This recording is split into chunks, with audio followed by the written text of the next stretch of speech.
वहाँ पर चल रही है हमारे प्रभु श्री राम जी का कि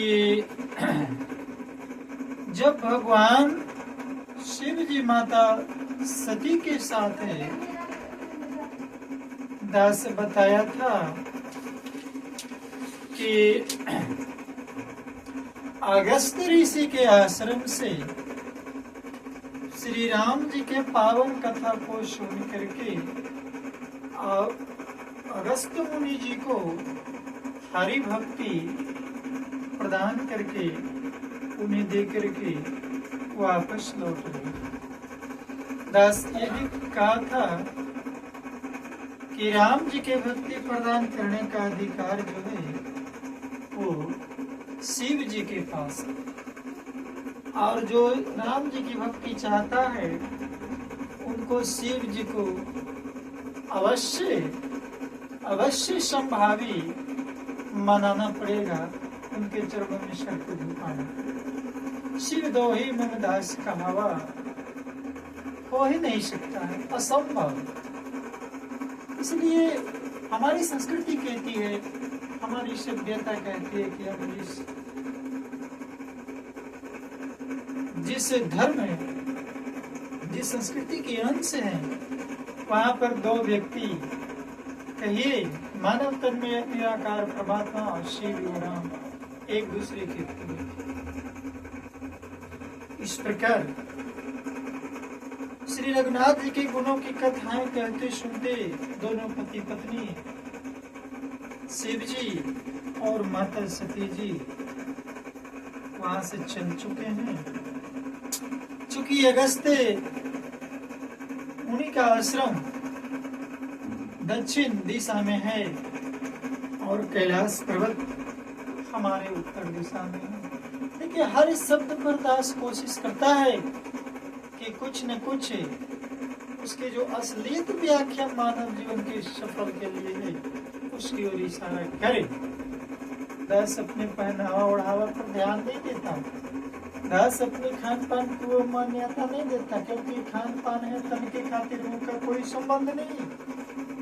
ये शारीरिक खान पान शिव जी के, शारीरिक पहनावे ओढ़ावे शिव जी के कुछ नहीं। वो समर्थ को नहीं दोष को साई, लेकिन वो सामर्थ्य थे, असमर्थ बस यही फर्क है। तो दास कह रहे थे कि जब शिव जी वापस लौट रहे थे दंडक वन से होते हुए, तो उसी समय प्रभु राम हमारे मानव शरीर रूप धर करके धरती पर विचरण कर रहे।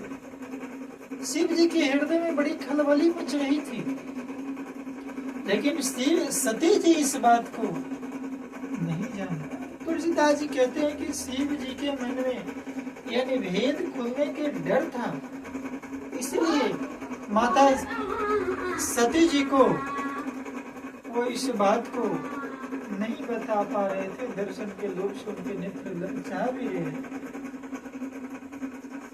शंकर ओरे अति क्षोभु सती न जानहि मरमु सोई, तुलसी दर्शन लोभु मने अडरु लोचने लालची। स्वामी जी लिखते हैं, तुलसीदास जी कहते हैं कि वो तो लालच पकड़ ले। उसी समय रावण ने ब्रह्मा जी से जो अपनी मृत्यु का वरदान मनुष्य के हाथ से मांगी थी, ब्रह्मा जी के वचनों को प्रभु राम सत्य करना चाहते थे, और मैं जो पास नहीं जाता तो बड़ा पछतावा रह जाएगा। ये शिव जी भी बेचारी कैसा भक्त होगा जो अपने भगवान अपने गुरु के सुन लेगा कि नजदीक में आए हुए हैं और हम उनसे नहीं मिल पाए। इस प्रकार से जी विचार करते थे, परंतु कोई भी उपाय मन में ठीक नहीं है। इस प्रकार कहते हैं कि महादेव जी चिंता के वश हो गए। उसी समय नीचे रावण ने जाकर मारीच को साथ लिया और वह तुरंत कपट मृग बन गया। देखिए इधर शिव जी श्री राम जी की कथा को सुन करके गुजर रहे हैं, उधर मारीच जो रावण के मामा था वो अपनी मृत्यु निकट उनकी कथा को सबको जानते हैं, वो हमारे मानस के सोपानों में आएगा। और रावण ने छल करके सीता जी की उसे श्री रामचंद्र जी के वास्तविक प्रभाव का पता नहीं, कुछ भी पता नहीं था। मृग को मारकर भाई लक्ष्मण सहित श्री हरि आश्रम में आए, उसे खाली देखकर अर्थात वहां सीता जी को न पाकर उनके नेत्रों में आंसू आए। ये हरि की लीला। कथा कहती है कि जो श्रापित था, जिनको जो वरदान प्राप्त है, जो ब्रह्मा जी ने लिखित दे दिया, उसे भगवान सत्य करना चाहते हैं। श्री रघुनाथ जी मनुष्यों की भांति विरह में व्याकुल है और दोनों भाई बंद में सीता जी को खोजते हुए इधर से उधर भटक रहे हैं, जिनके के भी कोई संयोग या वियोग नहीं है, उनमें प्रत्यक्ष विरह का दुख देखा गया। श्री रघुनाथ जी का चरित्र बड़ा ही विचित्र है, उसको पहुंचे हुए ज्ञानी जन ही जानते। जो मंदबुद्धि हो गए तो विशेष रूप से मोह के वश होकर हृदय में पूछे, दूसरी ही बात समझ बैठते हैं। श्री शिव जी उसी समय अवसर पर श्री राम जी को देखा। भगवान शिव जी को श्री राम जी का दर्शन हो गया, उनके हृदय में बहुत भारी आनंद उत्पन्न हुआ। उन शोभा के समुद्र श्री रामचंद्र को शिव जी ने नेत्र भर कर देखा, परंतु अवसर ठीक न जानकर परिचय नहीं। कथा कहती है कि कोई शुभ कार्य, कोई गुरु मंत्री, कोई गोपनीय वस्तु बिना अभिभावक की जानकारी, बिना गुरु के आदेश को किसी को नहीं देना चाहिए, नहीं बताना चाहिए। शिव जी ने वैसा ही किया। जगत के पवित्र करने वाले सच्चिदानंद की जय हो। जय सच्चिदानंद जग पावन, अवस कही चले मनोज नसावन। कामदेव को नाश करने वाले श्री शिव जी सच्चिदानंद की जय हो करके कृपा निधान शिव जी बार बार आनंद से पुलकित होते हुए सत्य जी के समक्ष। अब इधर देखिए कथा कहती है कि जब साथ में दो व्यक्ति है, एक व्यक्ति खास करके पति पत्नी यदि पति की रहस्य के बारे में जान गया हो और पत्नी को जानकारी नहीं, तो उन्हें एक संदेह उत्पन्न हो। सत्य जी ने शंकर जी की वह दशा देखी तो उनके मन में बड़ा संदेह हो गया, भ्रम उत्पन्न हो गया। मन के निर्देश शंकर जी सारा जगत वंदन करता है, वह जगत के ईश्वर है। देवता मनुष्य मुनि सब उनके प्रति सिर नवाते हैं। ये देवों के देव महादेव हैं, कालों के काल महाकाल हैं, और ये किनकी जयकारी लगा रहे हैं, किनको देख करके आनंद हो रहे हैं। उन्होंने एक राजपुत्र को सच्चिदानंद परम धाम कहकर प्रणाम किया और उसकी शोभा देख के वो इतने प्रेमग्न हो गए कि अब तक उनके हृदय में प्रीति रुकने से भी नहीं रुकी। माता सती के हृदय में बहुत बड़ा जो ब्रह्म स्वरूप व्यापक माया रहित, अजन्मा अगोचर, इच्छा रहित और भेद रहित है, और जैसे वेद भी नहीं जानते क्या वह देह धारण करके मनुष्य हो सकता है। देवताओं के हित के लिए मनुष्य शरीर धारण करने वाले जो विष्णु भगवान है, वह भी शिव जी की भांति सर्वव्यापी, वे ज्ञान के भंडार लक्ष्मी पति हैं, और असुरों के शत्रु भगवान विष्णु क्या ज्ञानी की तरह स्त्री को खोज खोज करके रोएंगे। इस तरह से न जाने कितने तरह के संशय भरे विचार, दुविधा भरी विचार, मन में संदेह माता सती के मन में उत्पन्न होने लगी। देखिए, माता सती का संदेह उत्पन्न होना भी परमात्मा की लीला है। वे जगत को परमात्मा जनाना चाह रहे हैं माताओं के माध्यम से। आज भी देखिएगा, कथा कहती है कि हमारी संस्कृति की रक्षक, हमारे धर्म के रक्षक, हमारे पूज्य आराध्य के रक्षक माताएं हैं। वो माताएं हैं कि हिमालय से एक पत्थर माता गंगा नदी के माध्यम से घिसते घासते पटना में आकर, काशी में आकर के लेटे हुए है। उसे माँ पत्थर को उठा करके अपने घर में ला करके देवता गृह में रह करके उस पर माथा टेक देती है। वो श्रद्धाएं तो है भगवान मैया। नारी सर्वत्र पूज्यते, संदेह। फिर शिव जी की वचन भी झूठा नहीं हो सकता है। माता सती कंफ्यूज में फंस गई। सब कोई जानते हैं कि शिव जी सर्वज्ञ, अजन्मा है, सर्वव्यापी है। सती के मन में इस प्रकार का अपार संदेह उठ खड़ा हुआ, विचार भ्रमित हो गया, भ्रम आ गया। किसी तरह उनके हृदय में ज्ञान का प्रादुर्भाव, विश्वास नहीं हो पा रहा था। यद्यपि भवानी जी ने प्रकट कुछ नहीं कहा, महादेव से नहीं कह पा रही है, पर अंतर्यामी शिव जी सब जान रहे हैं कि माता सती के मन में क्या चल रहा है। वो बोले, हे सती, सुनो, तुम्हारा शास्त्रीय स्वभाव है, ऐसा संदेह तुम्हें कभी न रखना चाहिए। तुम देवी हो, तुम सर्वज्ञ हो, लक्ष्मी हो, तुम जगत की माता हो। इस प्रकार संदेह मन में कभी नहीं रखना चाहिए। जिनकी कथा का अगस्त्य ऋषि गान किया और जिनकी भक्ति मैंने मुनि अगस्त्य ऋषि को सुनाई, वो ग्रहण किया, वही मेरे इष्ट देव श्री रघुवीर जी हैं, जिनकी सेवा ज्ञानी मुनि सदा किया करते हैं।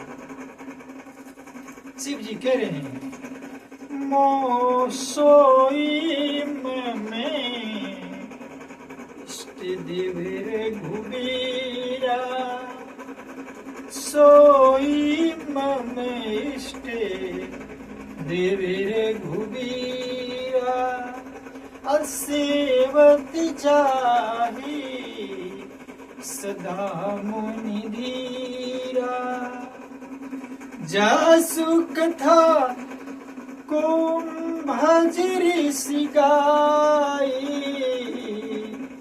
जासु कथा कुंभ ऋषि गाई, अभागति जासु मैं मुनि सुनाई। ये भगवान शिव कह रहे हैं।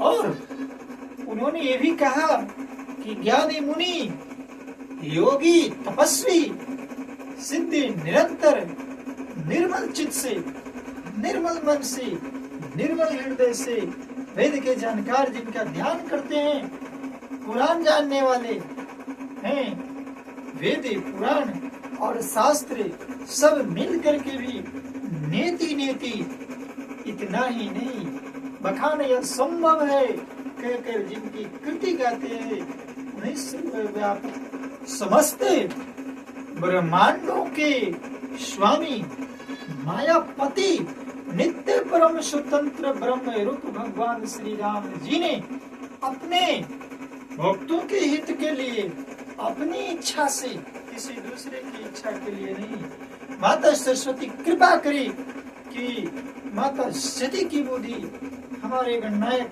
हमारे भगवान श्री गणेश कृपा करके ऐसी वाणी मनुष्य के मुंह से रघुकुल के मणि में अवतार ली।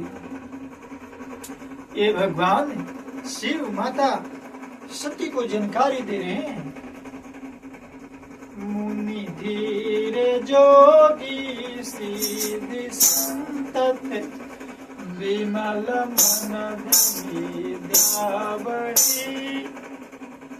कही नीति निगम पुराण आगम जासु कीर्ति गावई सोई राम व्यापक ब्रह्म भुवन निकाय पति माया धरी अवतिरव अपने भगत हित निज तंत्र नित रघुकुल मणि निज तंत्र नित रघुकुल मणि निज तंत्र नित रघुकुल मणि।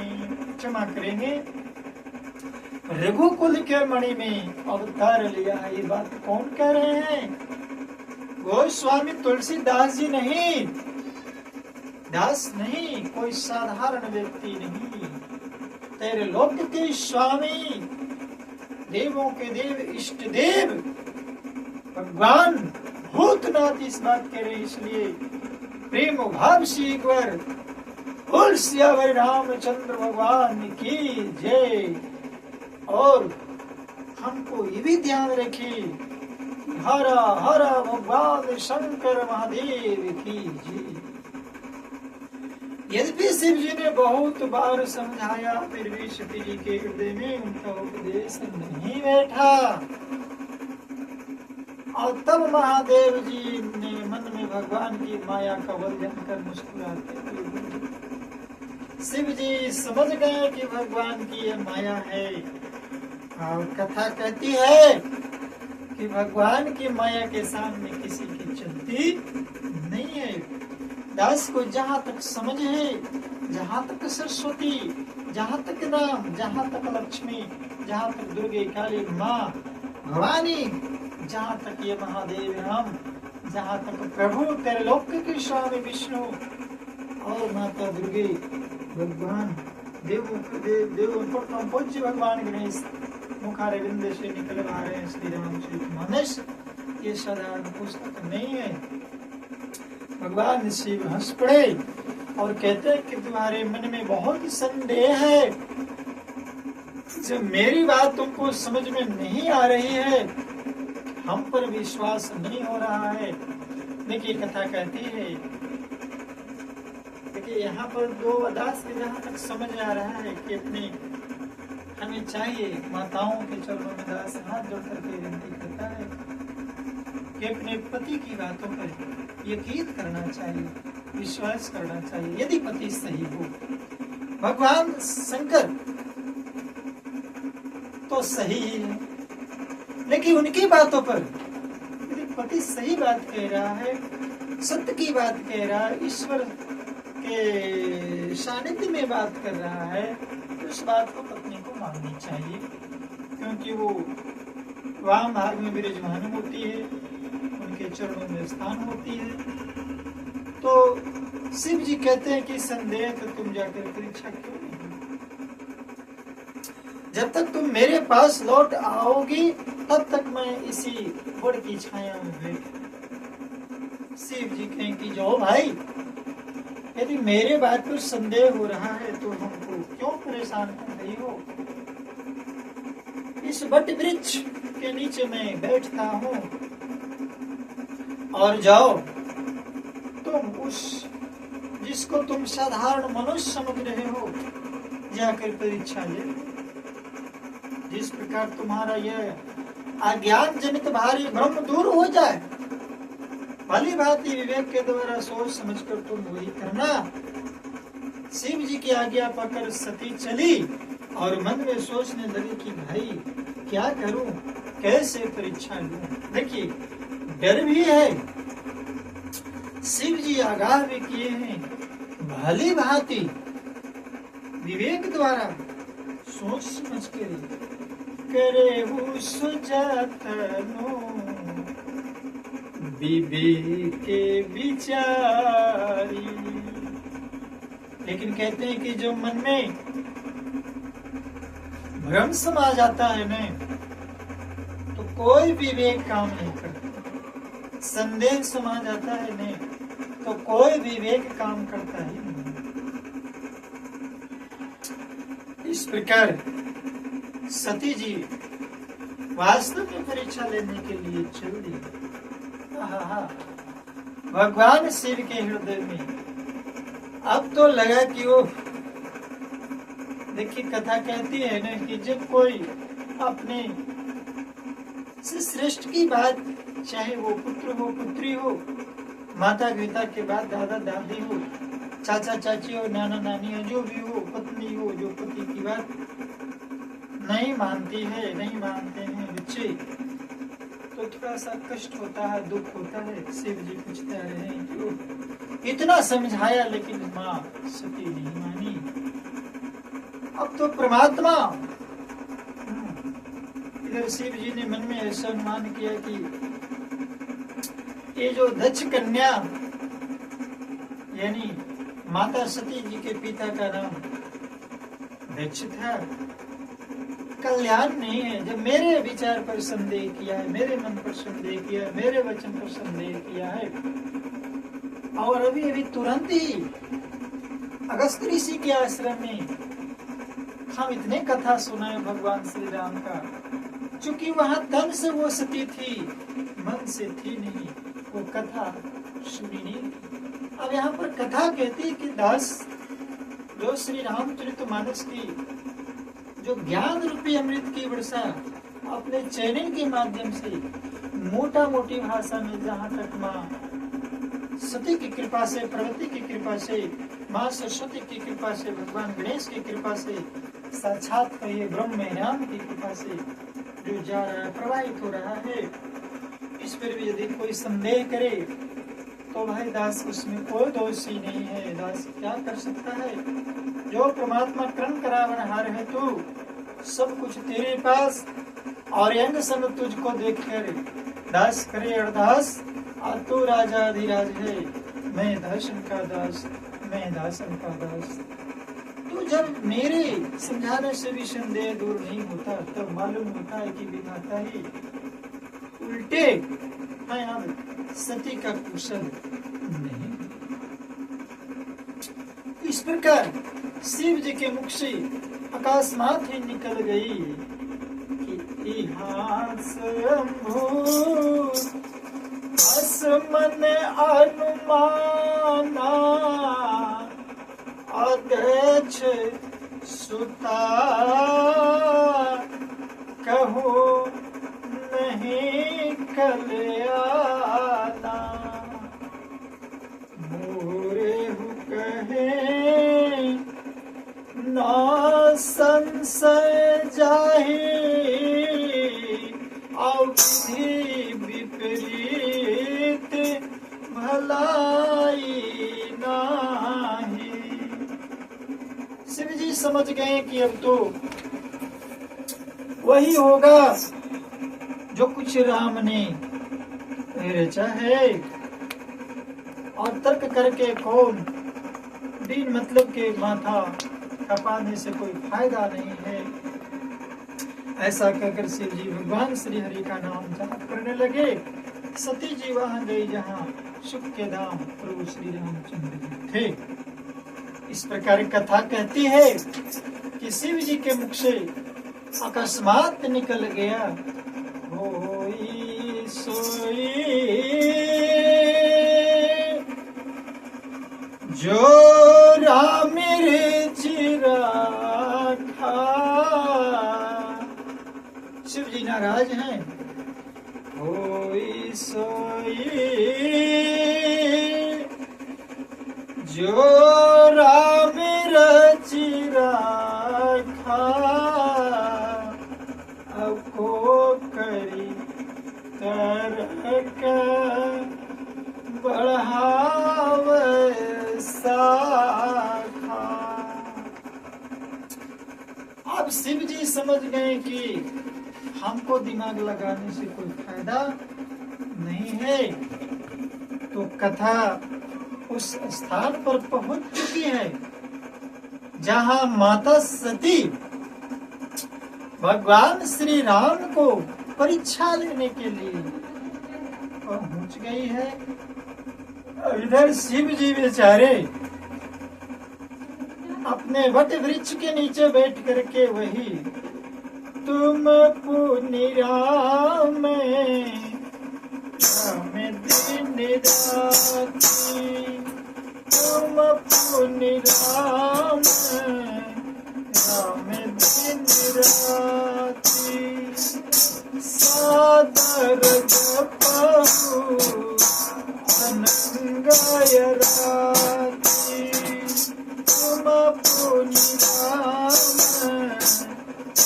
दिन राती, सादर जपहु अनंगय राती।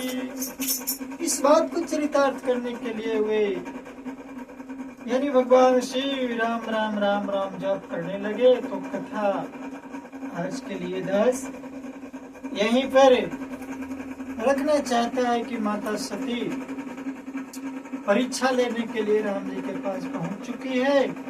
इधर शिव जी वट वृक्ष के नीचे बैठ करके राम राम राम राम ध्यान लगाए हुए हैं। अब आगे की कथा देखिए, अगले पड़ाव में दास श्रवण कराएगा कैसे परीक्षा लेती है और माता सती क्या करती है, राम क्या करते हैं, शिव जी क्या करते हैं, परीक्षा का रिजल्ट, परीक्षा का परिणाम क्या होता है। तब तक के लिए दास साहब जी के चरणों में किसी भी प्रकार त्रुटि के लिए क्षमा मांगता है, अरदास करता है कि आप बस परमात्मा की कथाओं से जुड़े रहें, बने रहें। और जो भाई बहन चैनल पर यदि नए आए होंगे तो इसे थोड़ा सब्सक्राइब करने की कृपा करेंगे, ताकि हमारे इष्टदेव राम की पावन पवित्र कथा सबसे पहले आप तक पहुँचे। दास के हौसला बढ़ाने के लिए आप कुछ करें, प्रेम से कहना जय